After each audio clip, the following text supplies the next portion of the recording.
Usiku mzito uliojaa uvumi, mirindimo ya bunduki na kelele za mabomu yaliyotua kinyume cha makubaliano. Sauti ya upinzani kutoka Gaza iliinuka, tena sauti isiyotetereka ya Hamas, ikikanusha madai kwamba imejiondoa kwenye makubaliano ya kusitisha mapigano na Israeli. Katika mahojiano maalumu na Al Jazeera, Musa Abu Mazuk, mmoja wa viongozi wakuu wa Hamas, alizungumza kwa sauti thabiti iliyojaa msimamo wa upinzani.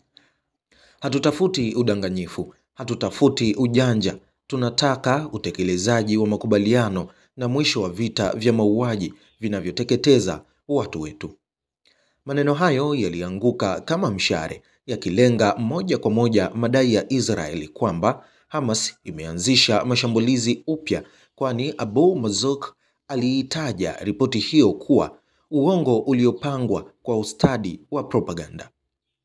Kwa siku ile ile ambayo taarifa hizo zilitangazwa, anga la Gaza lilichanwa na milio ya makombora ya Israeli, kwani Wapalestina 24 walipoteza maisha, wakiwemo watoto, wazee na wanawake, katika kile Israeli ilisema kilikuwa majibu dhidi ya mashambulio ya mpiganaji mmoja wa Hamas.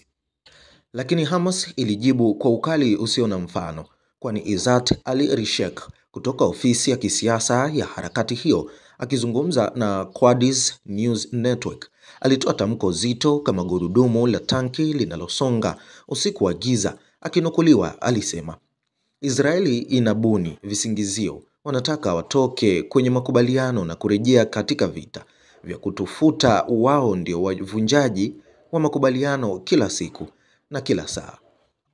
Makubaliano ya kusitisha mashambulizi yalitangazwa Oktoba 10 yalikuwa na msingi mmoja rahisi ambao ulitaka Israeli kusitisha mashambulizi na kuruhusu misaada kuingia Gaza kwa badala ya kurejeshwa kwa mateka wake, iwe wakiwa hai au wamefariki. Lakini jiwe la msingi hilo limeporomoka badala ya ukimya, kwani kumekuwepo na mashambulizi ya kasi kila alfajiri, huku badala ya maroli ya misaada vikwazo vimeongezwa. Badala ya kurejea kwa utu, kuna tiririko la damu.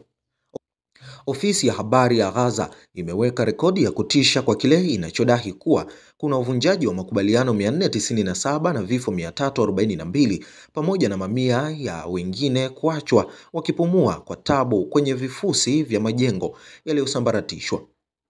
Kwa mtazamo wa kijeshi, Gaza imegeuka uwanja wa dhamira, mahali ambapo pande mbili zinapigania zaidi ya ardhi, zinapigania simulizi ya nani anayesema ukweli, huku Israeli ikiwa ni nguvu za kijeshi zisizopimika inaendelea kusukuma hoja kwamba Hamas ndiyo inayovunja amani.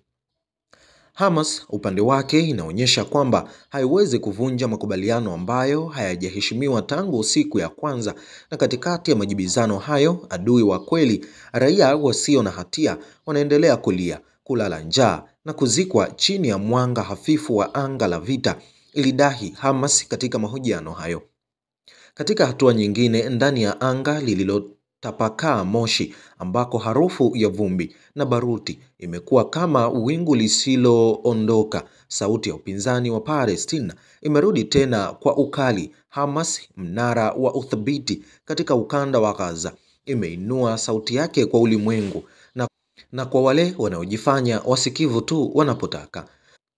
Jumamosi hii, kupitia tamko rasmi lililosambaa kama radi katika korido za diplomasia, Hamas imewataka wapatanishi wote, ikiwemo Marekani, wachukue hatua madhubuti kusimamisha kile wanachokiitaja kuwa uvunjaji wa makubaliano ya usitishaji mapigano kutoka kwa jeshi la Israeli, kuvunjaji uliofanywa waziwazi mchana kweupe, kana kwamba dunia imepofuka.